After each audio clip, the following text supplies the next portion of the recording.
Vamos a hablar de un tema interesante. A mí me gusta hablar mucho sobre la mente y vamos a hablar de un área del cerebro que está en la zona, se llama la zona prefrontal, acá. Esta área del cerebro es lo que nos hace ser humanos racionales, el pensar. Todos nosotros tenemos la misma cantidad de neuronas, unas 100 a 200 billones de neuronas. La diferencia de nosotros no son cuántas neuronas tenemos, sino cómo están interconectadas las neuronas. Cuando nacemos, el cerebro está desconectado, la zona de la corteza, por eso el niño no habla, no camina. Conforme va creciendo, va madurando el cerebro, se va mielinizando. Mielinizando es los nervios, se va haciendo el cable se va haciendo más grueso. Se llama la mielina, y entre más grueso es el impulso eléctrico, es más rápido. Y la última área del cerebro, como ustedes ven, desde la parte posterior, la área occipital, la visión, hasta la parte del razonamiento, el pensar. Por eso la zona prefrontal, o sea, esta área del cerebro, es la última en desarrollarse y es responsable de la conciencia y de los pensamientos. Funciona como un manager que nos ayuda a resolver problemas matemáticos, físicos y asume funciones importantes. Una de ellas es el moderar tu reacción emocional. Si estás enojado, triste, como te sientes, regula cómo expresas tu emoción. Aunque hay personas que pues no les funciona bien, ¿no? Porque son hiperreactivas, ¿no? Muy hipersensibles, exageradas. Y también nos ayuda para poder tomar decisiones en cosas concretas. Para ilustrar la función de esta área prefrontal, le voy a contar una historia de un hombre que era un capataz de una empresa de ferrocarril. Y como era un hombre responsable, era un hombre pues de 25 años, manejaba la dinamita. Y en cierta ocasión metiendo una carga, una roca y empujándola con ese fierro, hizo explosión. Y ese fierro le atravesó debajo del ojo izquierdo y le salió por la coronilla. Cayó allá el fierro con parte de su cerebro. No murió porque no le afectó la zona media, sino solo la zona prefrontal. Fue al médico, lo curó, se infectó la herida, pero al mes estaba aparentemente bien. El interesante fue que, aunque se recuperó de la herida, algo cambió en él. Cambió su personalidad. Por eso perdió su trabajo. Porque antes del accidente era un hombre eficiente, capaz, equilibrado, trabajador, puntual, sensato, o sea, un hombre responsable. Pero cuando perdió la zona prefrontal, ¿cómo se volvió? Impulsivo, irreverente. A veces dice blasfemias muy groseras. Muy poco respeto a sus compañeros. No tolera la dieta, el ayuno, no tolera restricciones.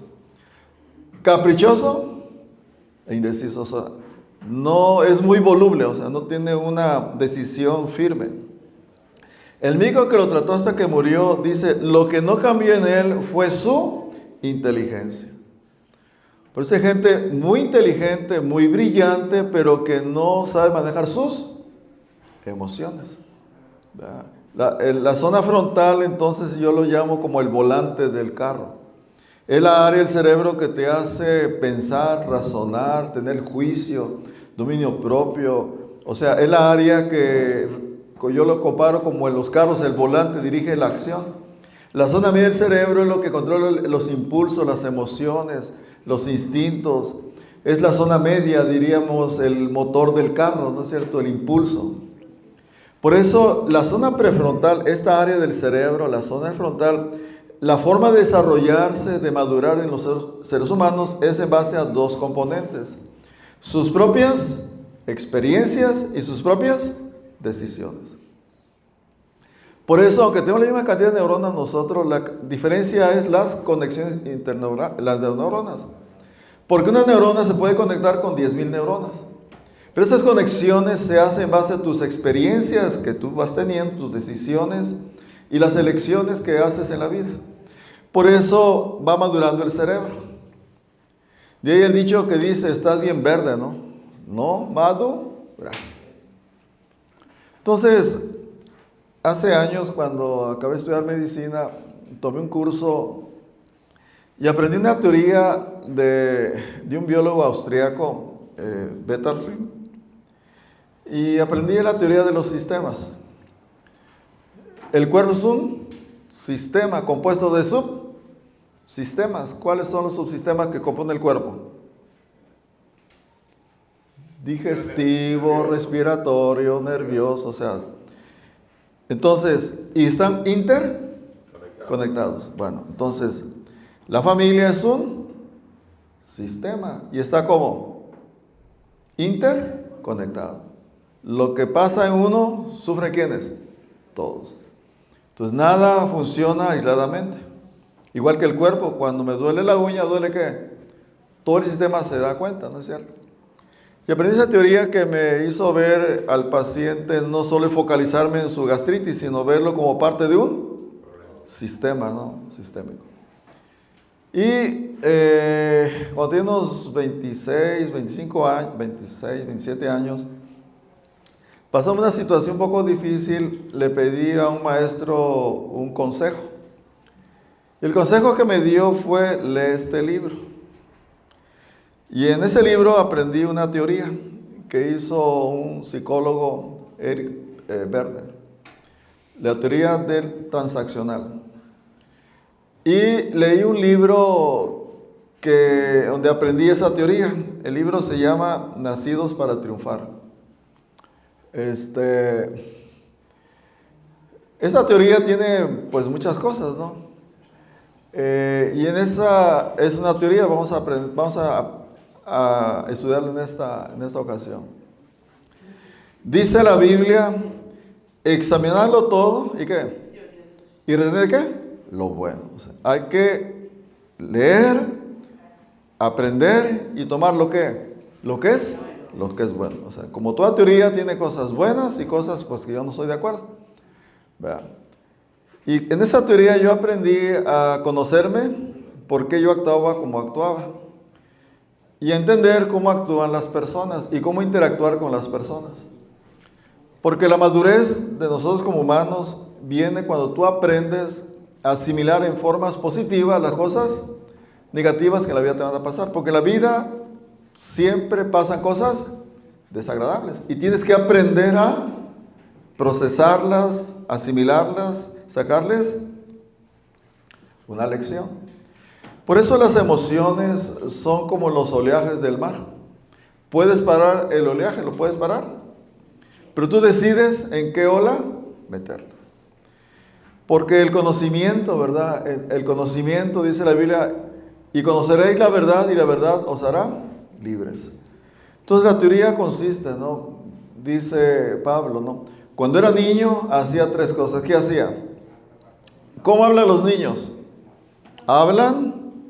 Estás bien gordo, ¿no? Estás bien feo. O sea, hablan la verdad. Los niños piensan que todos los aman y los niños juzgan en base a sus propias experiencias que van teniendo. Pero dice la Biblia, cuando era niño hablaba, juzgaba y pensaba, pero ahora que fui grande, que crecí, ¿qué hice? ¿Qué hice? Dejé de ¿qué? De hablar, dejé de pensar y dejé de juzgar como niño. ¿Eso cómo se llama? ¿Cómo se llama? Madurez. Por eso Pablo en la Biblia, en Corintios 14, 20 dice, hermanos, no seáis niños en la forma de pensar, sino en la malicia, pero sed maduros en la forma de pensar. O sea, actúa en forma madura, o sea, que es la zona prefrontal. No como el niño que es emotivo, es instintivo, es visceral, sino dice en la malicia, pero en la forma de pensar debe de ser maduro. Porque muchas veces nosotros, ¿verdad? Y eso me pasaba en esos años, porque lo que hago, quiero hacer esto, y hago ¿qué cosa? Lo contrario. No quiero hacer esto, ahí lo estoy haciendo. O sea, y por lo tanto, lo que hago no lo entiendo. Entonces, en esa teoría yo empecé a aprender por qué actuaba como actuaba y por qué hacía lo que hacía. Entonces, la teoría dice lo siguiente, o sea, en nuestra mente tenemos 3 programas, 3 discos duros, 3 USB, o sea, tenemos 3 programas en nuestra cabeza. Uno son nuestras emociones, agradables y desagradables, que es el niño. Tenemos lo que es el razonamiento, el adulto, que es el que está hablando ahorita, la zona prefrontal. Y tenemos lo que nos padres nos enseñaron, nuestros madres, nuestro padre o el que nos crió, lo bueno, lo malo, la actitud crítica, prejuiciada, servicial. ¿Dónde está grabado? Aquí en nuestra mente, tenemos esas grabaciones. Lo primero que una persona graba en la vida son las emociones. Una señora hace 150 años escribió que la madre, dice, transmite a sus hijos sus buenos o malos rasgos de carácter. ¿Desde que está dónde? En gestación. Dios la habilitará para que transmita a sus descendientes cualidades que le harán exitoso en la vida. Entonces, desde la gestación, desde que el bebé está en el vientre, está grabando ¿qué cosa? Información. Por eso, para mí, una mujer embarazada, lo más importante del embarazo no es la dieta que lleva, sino su estado emocional. ¿Verdad? Si antes del nacimiento la madre se cobra a sí misma, si es egoísta, impaciente, imperiosa, estos rasgos, ¿a quién se transmite? A su niño. Por eso se explica que muchos recibieron por herencia tendencias al mal que son casi irresistibles. Porque pocos comprenden el efecto que tiene el trato de un niño recién nacido en su desarrollo de su mente. Por eso los bebés que están todavía en el vientre, en el útero de la madre, están expuestos a las hormonas que la mujer genera cuando está bajo estrés. Y tiene potenciales efectos en el desarrollo de su cerebro. Un estudio que hizo un médico en Estados Unidos de Ohio, unos obreros de un instituto, encontró que las madres que soportan periodos de grave angustia emotiva durante el embarazo frecuentemente tienen hijos que demuestran notables evidencias de sistema nervioso irritable y supersensible. Cuando la madre está ansiosa, temerosa o molesta, genera sus adrenales, la adrenalina, y esa adrenalina incrementa la frecuencia cardíaca, la presión arterial, la frecuencia respiratoria, la glucosa en la sangre, y aleja la sangre del aparato digestivo, lo mete a los músculos esqueléticos, porque en la emergencia te preparas para la acción, o atacas o huyes. Bueno, esta hormona que genera las adrenales en la madre, estos mismos cambios también los presenta ¿quién? Su bebé, el feto. Porque la adrenalina atraviesa la placenta, llega a la sangre del feto y el niño ¿cómo se vuelve? Hiperactivo, cuando la madre está estresada. Otro experimento que se hizo, se le sacó líquido amniótico a la mujer embarazada y se le sacó sangre a la mujer embarazada y detectaron que a las 4 semanas de gestación, alto nivel de otra hormona del estrés, que es el cortisol en la sangre de la mujer, aumenta el fluido amniótico producido por su bebé. Entonces la madre se estresa, ¿y el niño qué? Se estresa. El cortisol sube la glucosa en la sangre, baja la inmunidad y el niño también le pasa lo mismo. Por eso a veces niños que nacen enfermos. Un estudio que se publicó en una revista americana de niños y adolescentes de psiquiatría, se evaluó el desarrollo del intelectual y el lenguaje intelectual de 89 niños de 5 a 12 años, cuyas madres habían estado en una tormenta en Quebec sin luz eléctrica por 6 semanas. Los autores hallaron que el desarrollo del lenguaje y el coeficiente intelectual verbal tendrían que ser más bajos en los hijos de las mujeres que durante la tormenta estuvieron bajo más tensión. Los resultados sugieren que el estrés prenatal tiene efecto a largo plazo en la estructura del cerebro que controla el lenguaje y la capacidad de entender lo que me están diciendo, que es el área de Wernicke y la Broca. O sea, hay menos desarrollo en esa área del cerebro. Por eso, muchos años antes, en el año 1865, la señora White escribió: la irritabilidad, la nerviosidad y la melancolía, o sea, la tristeza que la mujer tenga durante el embarazo, serán los rasgos que tenga ¿quién? Su bebé. Por eso a veces tú te sientes triste y no sabes por qué estás triste. O enojado y no sabes por qué estás molesto. Por eso la percepción que tengan los padres del medio ambiente donde están viviendo, si les gusta su medio ambiente, su casa donde están viviendo, se transmite al feto lo mismo, porque atraviesa la barrera placentaria. Y las emociones químicas de la madre afectan al feto de la manera que éste va a evocar las mismas respuestas que la madre tuvo durante el embarazo. En el fondo le transmito a mi feto, al producto, información de dónde va a vivir. O sea, y si no me gusta mi marido, no me gusta mi ambiente, no me gusta lo que tengo, pues el producto va a tener también ese mismo rechazo a su medio ambiente. La química emocional de la madre determina la química emocional de la ascendencia. Si la madre se ve enfrentada a diferentes tensiones durante el embarazo, probable que el niño nazca con una actitud defensiva hacia el medio ambiente. En cierto modo, la conducta de los padres preprograma la conducta de sus hijos.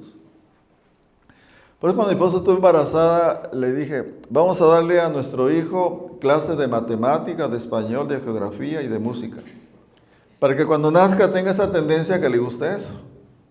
Y mi esposa es maestra de música y daba clases de solfeo y todo eso, son cosas matemáticas. Y curiosamente, no, el niño, desde que estaba en gestación, se le dio toda esa información. Por eso la escuela siempre ha sido, ¿qué? Fácil.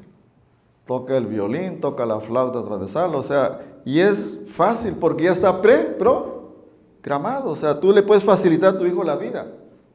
Entonces, lo primero que graba en la mente de las personas son las emociones. Todo lo que tus padres tuvieron cuando tu padre te cantaba, el trato que le das a la mujer, el trato que le das a tu hijo, todo eso va grabándose ¿dónde? En la mente. Lo segundo que se graba en la mente es lo que tu padre te enseñó, tu madre te enseñó, lo que es bueno y lo que es malo.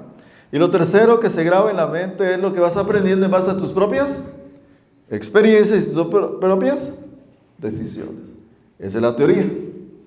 Entonces aquí viene lo interesante, que es por el cual yo le pido un consejo a un maestro y me dio ese consejo: lee este libro para que te entiendas por qué actúas así.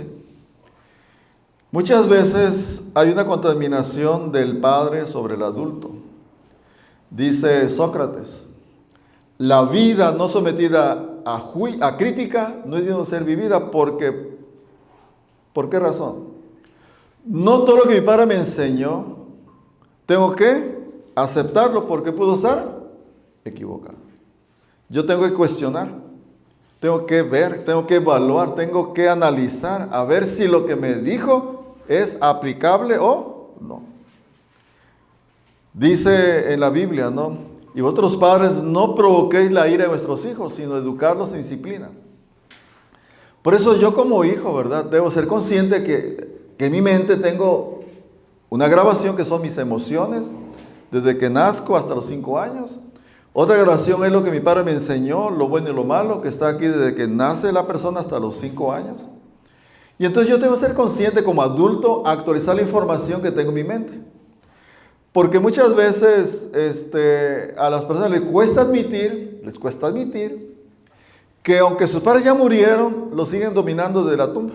Porque está ¿dónde grabado? ¿A dónde? Aquí en la mente, y sigue ejerciendo una poderosa influencia ¿sobre dónde? ¿Sobre dónde? Sobre su vida. Lo sigue controlando. Hay ciertas grabaciones que están ¿dónde? ¿Dónde? A ver si se acuerdan de estas grabaciones.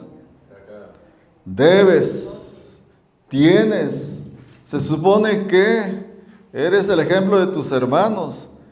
A ver, debes, tienes, se supone, las tácitas, cómo tu padre trataba a tu madre o tu madre a tu padre, o sea, cómo trataban a los hijos. ¿Está dónde grabado? ¿Dónde está grabado? Acá. O reglas, pasa la Navidad ¿dónde? En la casa, ¿no es cierto? No los contesta a tus padres. Un joven ganó en un concurso de radio un viaje a Aspen, ahí donde van a esquiar. Dijo a su madre, pues esta Navidad no voy a pasarla contigo, voy a ir con mi novia allí a esquiar. Y la madre dijo, hijito, que te diviertas, pero como no vas a estar con nosotros, no vas a celebrar la Navidad. Pues el joven se sintió muy mal. Todo el viaje se pasó mandándole pues mensajes de disculpa, y la madre estaba tan acongojada que su hijito no iba a estar, que por primera vez en 40 años se le quemó el pavo, porque no sabía qué, el hijito. Entonces dice el joven a la psicóloga, pero le aseguro que nunca más faltaré una Navidad, porque esa es la regla. Lealtad ciega a la familia. Yo hace años en un artículo en un periódico me llamó la atención porque decía, rompió la tradición familiar. Un joven de Jalisco que decidió no ser ni futbolista ni mariachi, sino beisbolista. O sea, y la familia era o son mariachis o futbolistas, pero no beisbolistas. O sea, y se echó contra toda la familia, así que emigró a Estados Unidos y la noticia era que era el primer mexicano que trajo en ligas mayores como umpire y el más joven de toda la liga, porque decidió romper la tradición. Y la otra es, ¿dónde acabas tú y dónde empiezo yo? La diferenciación, yo soy un ser individual diferente a ti.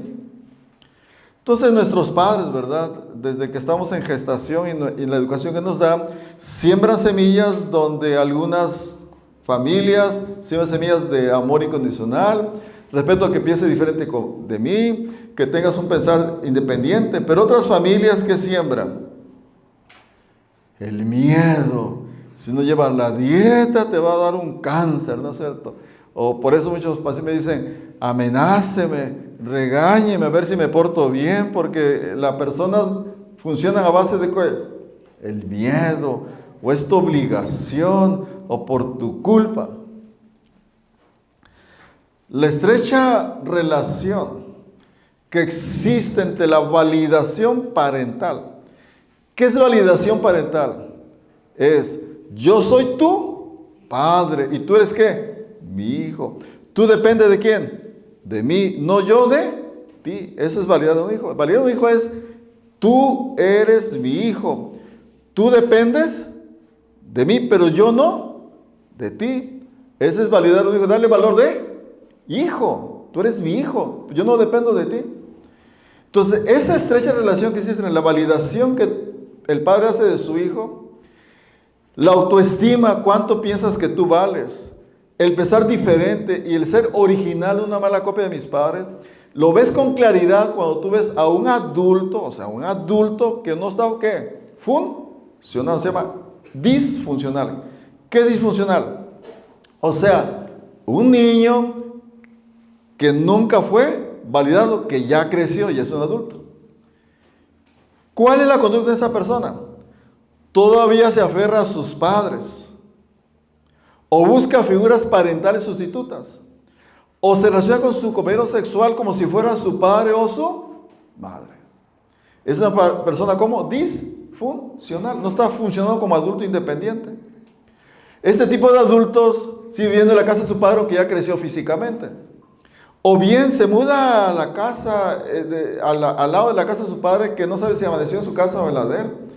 O bien una calle de ellos, o sea, está tan involucrado. O busca figuras parentales sustitutas, ya sea un esposo, una esposa, o un jefe en la oficina. Puede haber esas figuras, ese nombre, pero la relación con ella o él será como ¿qué? Dependiente, ¿no? Tú eres mi padre y dependo de quién, de ti. O eres mi madre que me cuida, si no, no me cuido mi diabetes, ¿no es cierto?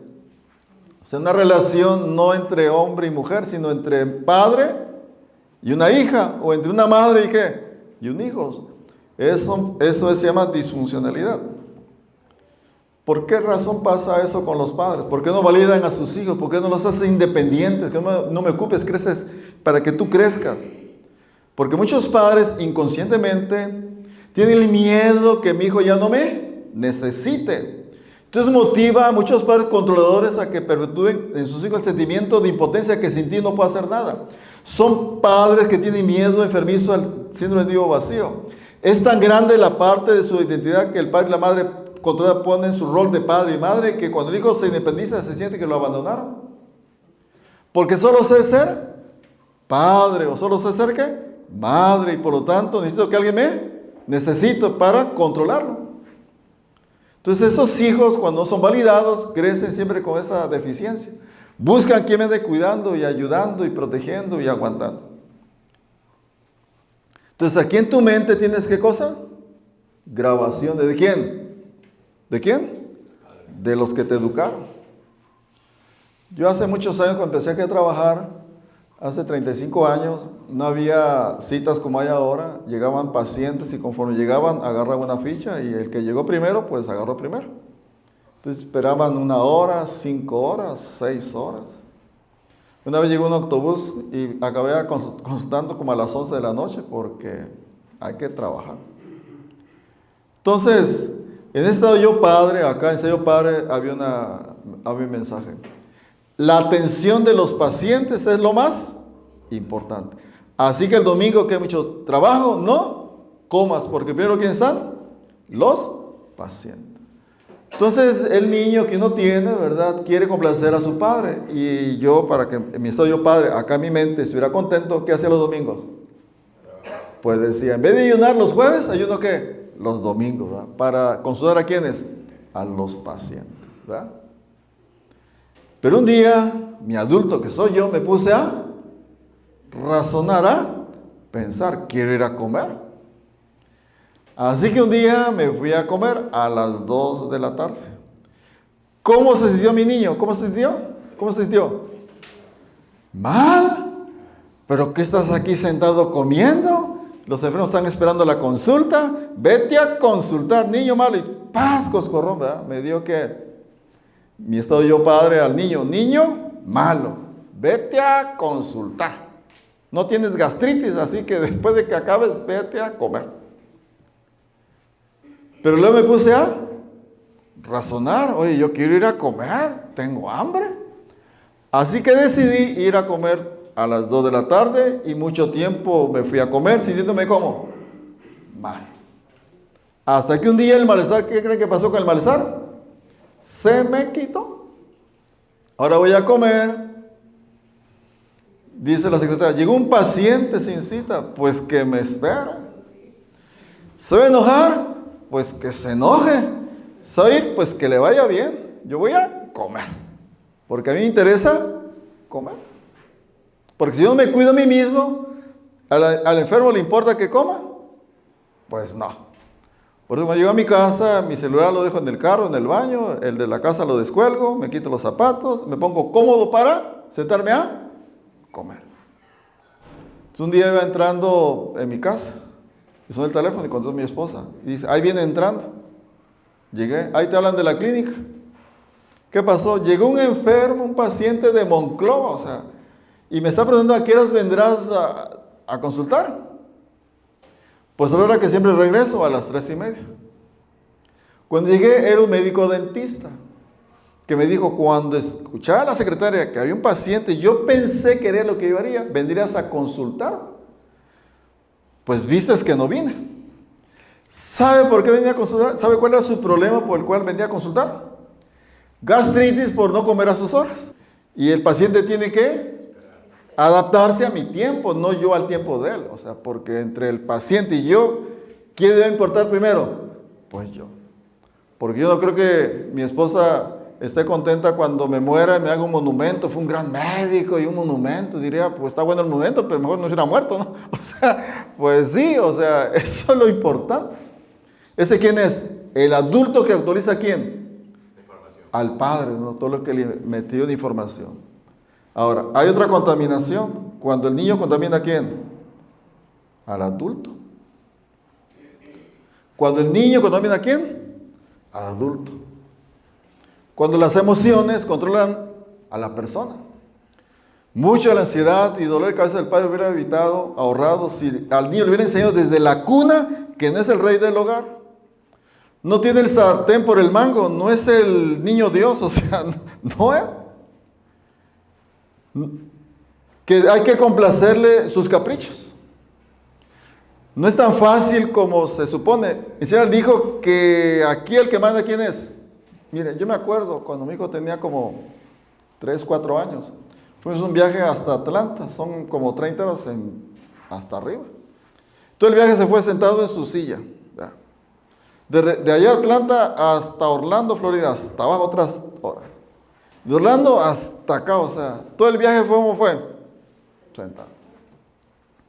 Al saber que ya estamos de regreso, íbamos a Monterrey, que es 1 hora y media.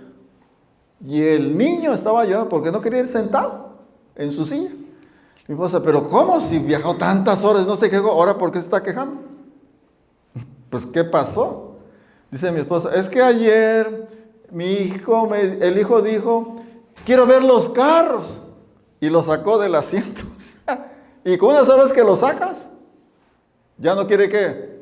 Ir sentado. Y me dice mi esposa, ¿y qué hacemos? Mira, entre que llore él porque va sentado y que llore yo que salió volando por el parabrisas, mejor que llore él. Pues sí, entre que llore él porque no quiere ir sentado, amarrado ahí, que llore yo porque un accidente sale volando por el parabrisas, mejor que llore ¿quién?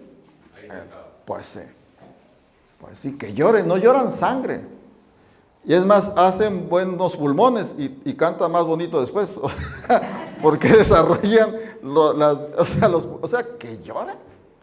Yo siempre calculé cuánto lloraban mis hijos, lloraba entre 15 a 20, 30 minutos, no pasaba de eso. Y un día cuando mi hijo estaba llorando, ¿no? Estaba ahí sentado. Llegaba ya a los 20 minutos, dijo algo y me dio risa, ¿no? Y dijo así, ya estuvo bueno, ¿verdad? Y dejó llorar y se puso a jugar. Pues ya estuvo bueno.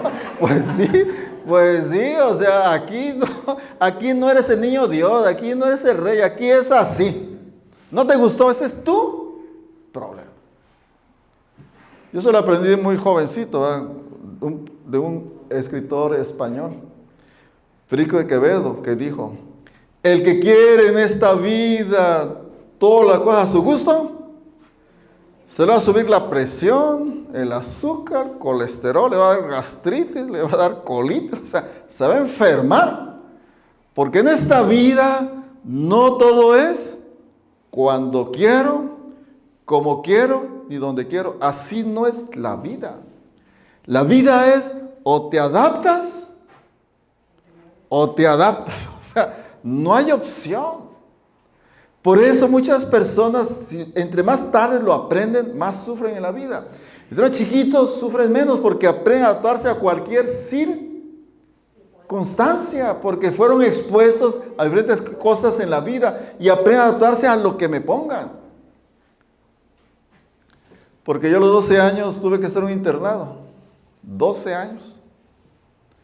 Porque no había escuela donde vivíamos de nuestra iglesia. Entonces, de pasar de ser el hijo consentido de mi madre, ¿no? Aunque soy el mayor, también uno tiene privilegios, ¿no? Era el consentido. Mi madre me decía, hijito, ¿qué se le antoja comer mañana? Íbamos al mercado, ¿no? Y mi madre, pues, me hacía el menú que yo veía señalado. ¿Verdad? Porque su hijito, ¿no? ¿Verdad? Así son las madres, ¿no? Al hijito hay que complacerlo, ¿verdad? Para que esté contento. Pero a los 12 años que estuve internado, ahí no es, ¿qué quiere comer? Esto es lo que hay. Pues si no le gustó, pues aguante el hambre, o sea, no hay otra cosa. Ahí aprendí ese dicho, que en la vida no todo es a mi gusto. Por eso David, este rey, dice la Biblia, que cuando le dio el reinado a Salomón, un hijo menor, Adonías, que era el mayor, dice la Biblia que se rebeló contra David, porque la tradición es que el mayor tenga el reinado, no el hijo menor. Y Adonías dice que se rebeló. ¿Por qué no obedeció a su padre? Dice la Biblia, porque David nunca lo entristeció. Es que se va a deprimir, se va a enojar y nunca lo corrigió, nunca lo disciplinó, nunca lo cuestionó. Hacía lo que quería. Adonías, hijo malcriado de un padre demasiado indulgente. Cuando era niño se le permitió que hiciera lo que le era su relegada gana. Y ahora que creció, no podían reprimirlo. Más de una vida se ha arruinado por el exceso de afecto paternal. Es que lo amo tanto. Era bello, metrosexual. Qué lindo soy, qué bien me veo, ¿no? Cuánto me quiero. Era bello, atractivo, ¿verdad? Pues sí, ¿verdad? Pero el ser bello, pues solo que seas actor de novela, ¿no? O sea, no es para un liderazgo. Esas dotes de belleza lo habían hecho vanidoso, terco, necio. Mira, aquí en Monterrey hay gente de muchísimo dinero, o sea, ya hace años unos jóvenes de esas clases altas dijeron, vamos a dar el grito de independencia allá en Acapulco. Y dijo, pues voy a pedir a mi papá que nos preste su avión. Y el padre les prestó el avión. Cuando fueron, dijo el piloto, este avión es de 8 plazas y ustedes son 9, uno tiene que quedarse. Pues yo los 9 le voy a decir a mi papi que te corra, ¿verdad? O sea, ¿verdad? Pues sí, ¿no? Bueno, necio. Entonces el piloto, para que el avión despegara, le puso menos combustible al avión. Y 3 kilómetros antes de llegar a Acapulco, ¿creen que qué pasó? Se cayó el avión y 2 murieron. Uno estaba estudiando en Hollywood, eso de artista, y otro, pues fue todo un acontecimiento porque murieron 2, pues era de mucho dinero, ¿no? Murieron por tercos, necio, vanaglorioso, egoísta y ambicioso. Sus pasiones, sus impulsos eran más fuertes que sus principios, sus impulsos más que sus convicciones. Era bello por fuera, pero por dentro era un desastre. Muchos niños que se piden que hagan lo que les dé la gana, en el fondo no son felices, porque no siempre todos les van a complacer lo que ellos quieren. Cuando son rebeldes no tiene dentro de sí elementos de paz ni satisfacción. Por eso hay que disciplinarse el corazón y la mente y ponerse en la vida sujeción de la zona prefrontal que gobierne para el carácter. La inquietud, el descontento son producto de una persona que no fue educada, fue muy complacida y siempre hizo lo que quiso. Por eso las tristes pruebas que resultan en una desgracia para la sociedad, para la iglesia, y hace que tropiece mucha gente al ver esas conductas equivocadas en gente que aparentemente son gente buena y generan dudas y motivos de descontento, surgen en personas con espíritu indómito, o sea, no lo puedo sujetar, rebelde, curtado de la complacencia cuando eran niños. ¿Cuántas vidas no naufragan? ¿Cuántos crímenes no se hacen? Cuando alguien se apasiona, ¿y qué pasa? Actúa sin pensar, y aunque se arrepienta, ya el daño está hecho. Cuando la mente no fue dominada, cuando era niño, cuando era jovencito, y el corazón influido por lo correcto, sometido a la voluntad de una madre, la educación eficaz de los niños es lo que trae ahora tantas desgracias que ahora vemos, ¿no es cierto? La gente no quiere obedecer las reglas, no quiere llevar una disciplina. Hago lo que quiero, total, luego comamos y vamos, que mañana. Ese es el niño. Personas que actúan movidas por las emociones, sienten, hacen y luego ¿qué? Piensan, pero ya lo hicieron. Yo por eso como médico, cuando veo un paciente, ¿cuál de los 3 me habla del paciente? ¿Cuál de los 3 me habla? ¿Cuál me habla? ¿Cuál de los 3 me habla del paciente? ¿El padre, adulto o niño? ¿Cuál me habla? Niño. ¿Me siento mal? ¿Me voy a morir? ¿Voy a estar bien? ¿O regáñeme para que lleve la dieta? ¿O hipnotíceme para que siga las reglas? ¿O asústeme? ¿Me habla quién? ¿Quién me habla? ¿A quién le habla? Al padre. Para que yo lo regañe, para que yo lo amenace, para que se porte bien. Por eso yo tengo que como persona responderle, ¿quién? Mi adulto tiene que explicarle a su adulto las razones por las cuales está enfermo. Explicarle. Ese es mi deber como médico. No asustarlo, no amenazarlo, no ofrecerle un premio para que se porte bien, sino que use su razonamiento, que se ponga a pensar y tome buenas decisiones. Esa es mi labor. Por eso, como adulto, mi labor es actualizar la información que tengo de mi estado yo niño, de mis emociones, actualizar a mi presente. Mi padre, lo que me enseñó mi madre, actualizar a mi presente para tomar buenas decisiones. Esa es la labor del adulto. El adulto es el que actualiza la información. De niño, pues me dijeron que era feo, era tonto, era, ¿qué más? Burro, me dijeron un montón de cosas. Pero yo como adulto tengo que actualizar la información. Mi padre me enseñó, mi madre, muchas cosas, pero ¿qué tengo que hacer? Actualizar la información para tomar buenas. Ese es mi deber como adulto. Es mi deber como adulto, o sea, actualizar la información de mi niño. Yo me acuerdo cuando era niño, en el primer año de primaria, tenía una maestra que tenía una varita así larga. Y pasaba el pizarrón, nos teníamos que subir el pantalón hasta la rodilla. Si jugabas, ¡pam!, aquí en los chamorros, ¡pam! El que se jugaba ponía tenía unas orejas de burro, ¿no? Y ahí te las ponía en la cabeza. O te castigaba en una esquina, tenía arena y te castigaba ahí. O sea, tremenda la maestra, ¿no? Y me acuerdo un día, Andrés, pase al pizarrón, fulana, hágale el dictado. Y pues me subí el pantalón acá, la maestra con la vara esa, y estaba yo tan concentrado así, ¿verdad?, esperando que me dictaran, que escuché un ruido, un grito así, ¡ah!, un grito. Y volteé y resulta que había un temblor, que con la tensión ni sentí el temblor, o sea, y era de esos techos que son de tejas, ¿no?, que son de vigas, ¿no? Y se había caído el techo. Una viga me rozó acá, un poco más acá, no estaré aquí hablando ustedes.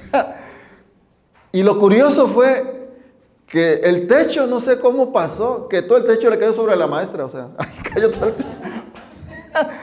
Varias fracturas, pues por mala, ¿no?, que te caiga el techo. Por eso de niño, ¿verdad?, siempre le tuve miedo a ¿quiénes? Al maestro, ¿verdad? Porque te puede, ¿qué?, castigar, ¿no? Y te voy a castigar, ¿verdad? Y por eso por muchos años te tenía miedo a ¿quién? A los maestros. Pero el adulto, ¿qué tiene que? Actualizar. Pues si me pega, yo te pego también. O sea, ya no soy un niño dependiendo y sometido al abuso de otro. Puedo yo, ¿qué cosa? Defenderme. Ese es el adulto que actualiza la información del niño. Y ese adulto que actualiza la información del Estadio Padre. Esa es mi responsabilidad como adulto. El conocer, por eso yo les digo a los pacientes, escribe un diario para que conozcas cómo funcionas como niño, que es cuando actúas con las emociones. Escribe ver cómo actúas como padre o madre, cuando dices debes, tienes, me supone, es que mi padre me dijo que era mi obligación. Y cuando actúas como adulto, cuando razonas, y tu deber es que tu adulto tome el control de tu vida, el adulto decide cuándo sacar a quién. Al niño, vamos a jugar, divertirnos. Al padre, vamos a hacer esto porque hay que hacerlo. Pero el que lo debe sacar, ¿quién es? ¿Quién es? El adulto. Porque en las relaciones humanas, ¿no es cierto? Ahorita, mi adulto, ¿qué está haciendo? ¿Hablando con quién? Con su adulto. Estamos explicando algo de adulto a adulto. Y ese proceso es la adolescencia, ¿no? Cuando uno aprende a ser, ¿qué? Adulto. Paso de actuar a base de mis emociones y empiezo a actuar a base de mi pensamiento. Eso es la madurez.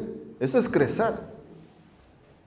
Cuando no se logra eso, por ejemplo, cuando yo era,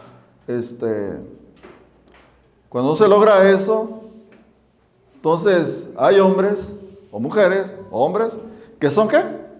Niños. ¿Y a quién buscan? Mujeres que son madres. ¿Que andan detrás de quién? Del niño travieso, ¿no? O sea, del marido, ¿no? Pues sí, pórtate bien. ¿Ya tomaste tu pastilla de la glucosa? ¿De la presión? No te desveles. ¿Qué más? Cierra la boca cuando estés masticando la comida. ¿Qué más?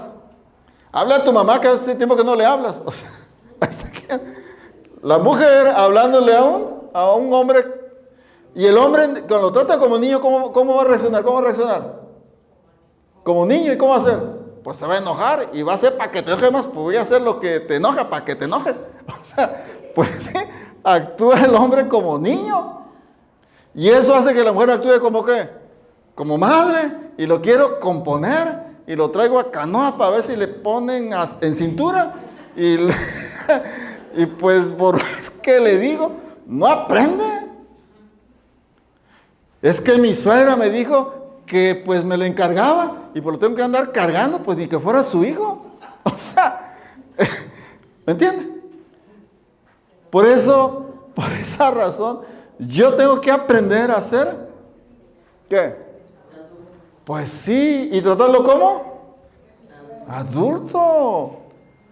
No, es que quiero que primero se haga responsable. Pues eso nunca va a pasar. Eso nunca va a pasar. Nunca va a pasar. Tienes tú primero que decidir ya no ser madre de alguien que no es tu hijo. Yo le digo a mi esposa, cuando un hombre tiene de esposa una madre, siempre este hombre tendrá dos mujeres. Siempre. Siempre. Con la que lo aguanta y con la que se divierte, ¿no?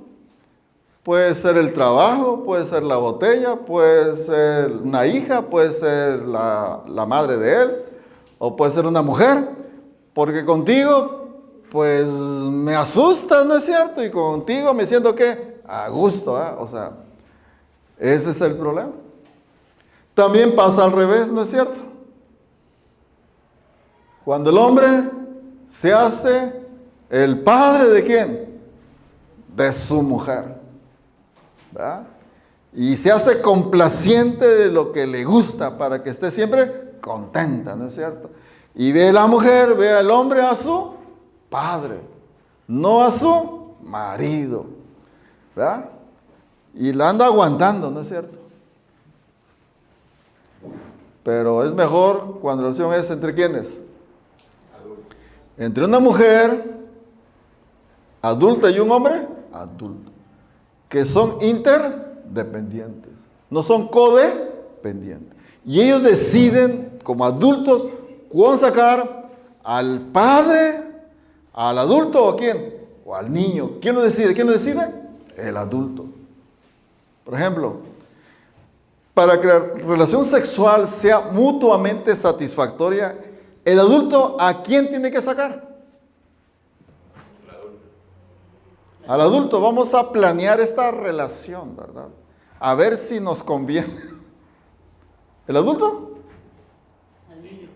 El niño. Dice la Biblia, gózate con tu mujer de tu juventud, gózate, disfruta. Es mi adulto que saca ¿a quién? Al niño a jugar con la niña de su mujer. O sea, y se están divirtiendo los dos como dos niños. Pero ¿quién lo saca? El adulto dice, disfruta, gózate, recréate, para que te tonifiques, para que te recuperes, para rejuvenecer. Es el mejor anti-envejecimiento, ¿saben? De paso. Si quieres envejecer lento, pues la relación sexual es la mejor, ¿verdad? Se puede decir la Biblia, ¿no? Pero el adulto saca ¿a quién? Al niño a jugar con la niña de su mujer. Pero si el hombre saca a su niño y en vez de sacar la niña de la mujer, sale la madre de la mujer. Por eso el adulto que soy yo, el adulto, toma el control ¿de quién? De mi vida. Y decide cuándo sacar a su niño, a su padre o a quién. O a su adulto. ¿Pero quién lo decide? ¿Quién lo decide? Yo. Eso se llama madurez. El pensar antes de actuar. ¿Eso cómo se llama? Madurez. Cuando tú aprendes a actuar en base a tus principios, en base a lo que tú te conviene, en base a lo que tú decides como adulto. Por eso mi deber como adulto es actualizar la información que mis padres me dieron. Y yo como hijo mayor, pues en mi estado yo era muy fuerte, el estado yo padre, muy fuerte. Porque esas palabras, ¿no? Debes, es tu obligación y trabaja. Y si me muero, pues aquí, pues mantienes a la casa, ¿no? Y si me muero, pues ahí le echas adelante la clínica, ¿no? O sea, y debes, y tienes, o sea.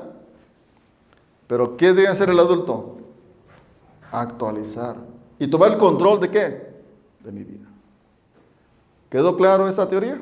Es una teoría. Entonces yo así por eso me entiendo por qué actúo como actúo a veces. Y por eso yo entiendo cómo la gente actúa. Yo tengo pacientes que me consultan como padre, otros como adultos y otros como niños. Yo tengo que decidir cómo voy a responder a esa forma de hablar. ¿Verdad? ¿Eso quién lo decide?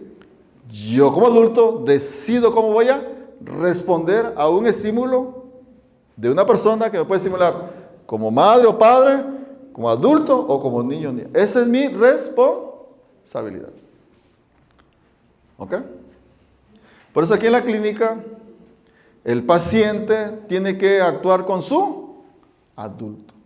Y si no sabe qué tiene que hacer, pregúnteme. O sea, tiene que preguntar. Pues si no sabe, tiene que preguntar.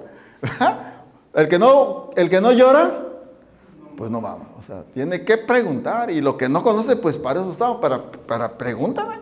Y lo que no sé, pues le pregunta a otra persona, ¿no? Pero el chiste es que el adulto tome el control de ¿qué? De tu tratamiento. O sea, que haga tu tratamiento en base al razonamiento. A ver, ¿por qué es esto? ¿Y para qué sirve esto? ¿Y por qué tengo que hacer esto? Ese es mi deber como adulto, cuestionar, preguntar, indagar, informarme para que tome buenas decisiones.